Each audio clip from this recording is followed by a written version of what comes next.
The 92nd Annual Academy Awards took place a few days ago, officially wrapping up the last bits of the 2019 award season. Despite the generally jovial mood at the Oscars, Hollywood still had to take a somber moment to recognize the lives and contributions of all the stars who left us in the past year. However, fans noticed that notable people were left out of the tribute, including Cameron Boyce. In this video, we'll talk about why Cameron Boyce and other stars were left out of the emotional tribute. Before we begin, subscribe to Riveted and turn on the notification to stay up to date on all matters entertainment. Also, for a chance to win a $100 Amazon gift card, comment with #RestInPeace to honor the people we lost in the last year. During the ceremony, AMPAS presented Academy Awards commonly referred to as the Oscars in 24 categories.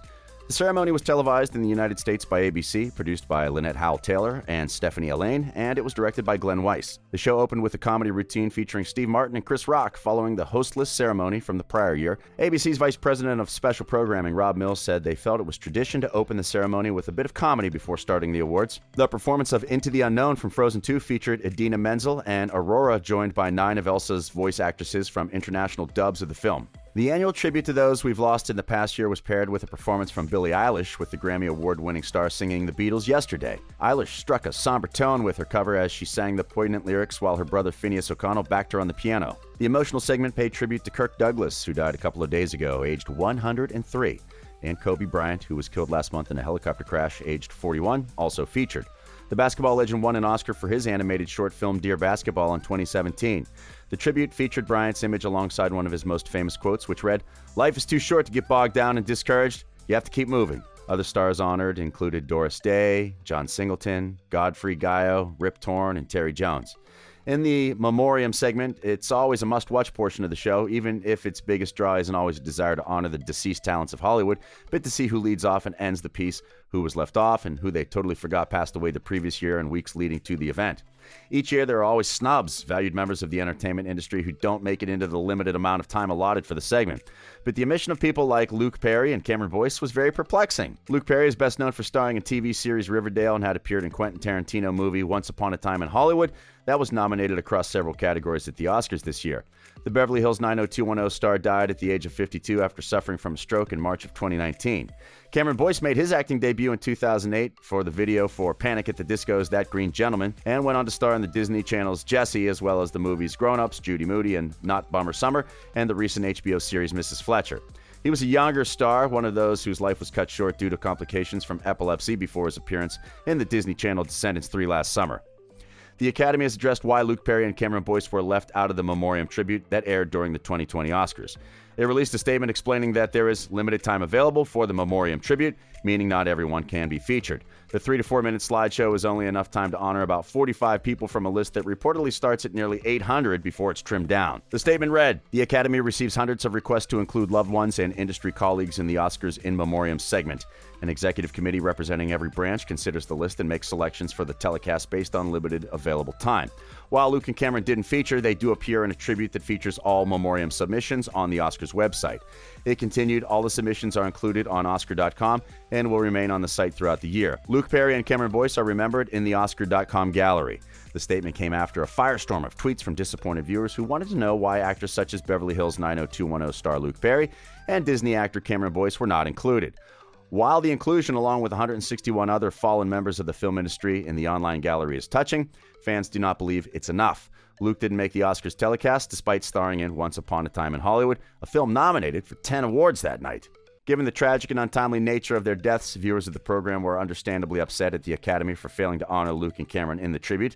As one Twitter user put it, "I will never understand that on a night like the Oscars, they'll only include stars that have passed in the Memoriam if they were included in the Academy nominees. It's so disrespectful to not honor people like Luke Perry and Cameron Boyce." Tori Spelling, longtime pal and co-star of Perry, spoke out about the omission, writing on her Instagram page, "Now, 2 of the most creative and talented men I've ever known, loved, and lost have not been mentioned in the #Oscars Memoriam. First, my dad Arent Spelling, who passed in 2006, and now my friend Luke Perry, who passed in 2019. Another fan wrote, "Sorry, I don't buy the Academy's excuses for Luke Perry and others not in their Memoriam.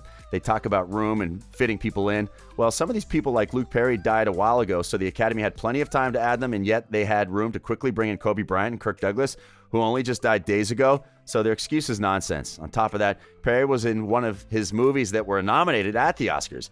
Not having him in the Memoriam is even more of a slap in the face. I can only say the person or persons who made these decisions of who would be in the Memoriam are absolute idiots." A 2011 Washington Post interview with Bruce Davis, the executive director of the Academy from 1990 to 2001, cleared some things up. Davis told the Post that people better known for work in the television or theater industries than the movie industry could be left out of the In Memoriam segment to make room for somebody more film-centric. Davis told the Post, if a person's career has been primarily in television or live theater, we say we're going to let that person go and assume that the Tony people or the Emmy people will pick that up. This could well explain Boyce's omission. The former Disney Channel star had a television career spanning over 10 years, but appeared in just 5 films before his death. He has one more appearance due, Runt, which was in post-production when Boyce died. Cameron's fans were not having any of that. They believe that if the Academy cannot honor all prominent people, then they should not have the segment in the televised version. One fan wrote, Cameron Boyce had such a huge impact on a lot of people's lives, including people in the film industry. Just because his career centered mostly on Disney didn't make him any less of an actor. Him being left out on the In Memoriam just felt wrong. Actor Sky Jackson also took to the site to defend her Jessie co-star. She wrote, Cameron Boyce? Why did you guys forget about him? It would have been nice if he was acknowledged. SMH. Another fan tweeted, the fact that the Academy failed to include Luke Perry and Cameron Boyce in their tribute is something I still haven't been able to wrap my head around. Davis's explanation may justify Cameron's exclusion, but it wouldn't solve the mystery as to why Perry wasn't included.